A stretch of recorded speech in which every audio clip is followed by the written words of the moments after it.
Dick Zimmerman is a world-renowned celebrity photographer and artist. He shot some of Michael Jackson's most remembered photos and created this portrait of Michael and Lisa Marie for their wedding.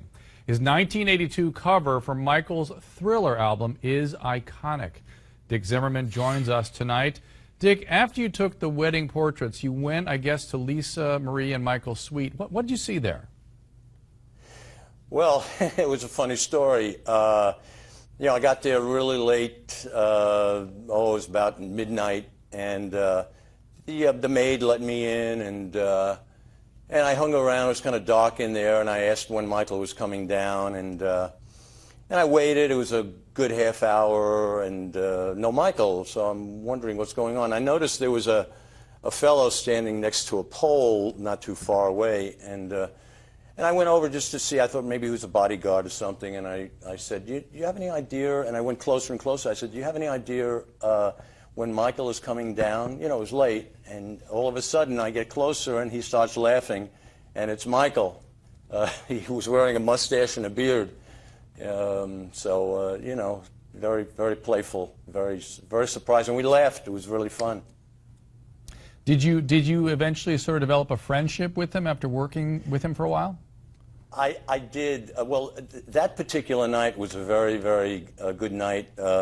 We spent quite a bit of time, you know, he opened up a bottle of wine, and we just talked. We talked about life. We went over the photographs that I created for him and Lisa, and he basically, I got to know him more than ever that evening, because he actually had tears in his eyes, and he had just finished an interview with Diane Sawyer. I don't remember, 60 Minutes or something, and he took them around Neverland, and he said, I poured my heart out, and I told the truth. I told them everything about me, and they twisted it around, you know.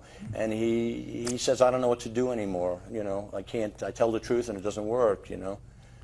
So that's so what Dick, happened that night. you sort of, in a way, you have an opportunity to set the record straight. What is the truth? How do we understand this man? The truth about what? The truth about what he was like as a human being? Yeah, I mean, let's put it. Let's break down. First of all, he had some charges about having been a pedophile, and I guess you're quoted as having said he was very childlike, but that's not necessarily healthy, right? Being childlike is, in my world, that's pathology. So how do I understand all these aspects of him? Well, you know. I would like to answer that question after I wrote something down here regarding Michael and the trial and what he was like, and if you don't mind, I'd like to read it to you. Please, it can't be too long, but if it's live television, okay. I don't have a couple minutes. Okay. I have like 30 seconds. 30 seconds? Oh, wow. Okay. Let's see what you can do. Michael Jackson was an incredible artist. Probably the most talented and dynamic entertainer in history. You know, it's tough enough for an average entertainer to maintain a successful career. But then imagine maintaining the enormous magnitude of Michael's. Having to continue to create perfection, but having the obstacle of the media looking for ways out of jealousy or whatever with criticalness in order to fill up blank pages in newspapers. To suppress rather than to validate his talents or find ways to inspire it.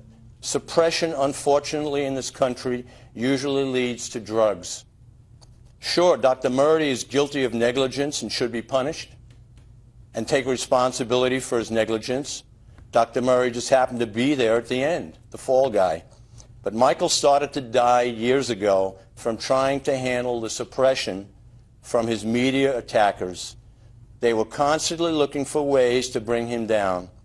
We lost too many iconic performers to the media, leading to suppression, leading to drugs, leading to death. Lady Gaga will most likely be next. I certainly hope not. I'm almost finished.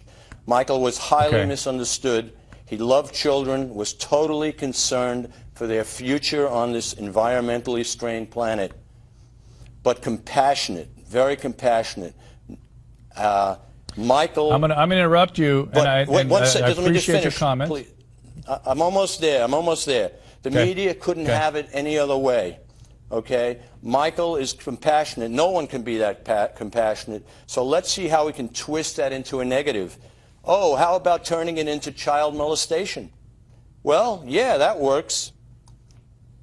Anyway, I'm glad that these drugs, slurred words from Michael are there to be read. Just turn off the volume, and you will finally understand who Michael Jackson really was.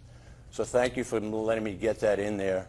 You're quite welcome. I understand you're also very passionate about a tribute painting that we're going to actually put up on the screen. I see now what your motivation is.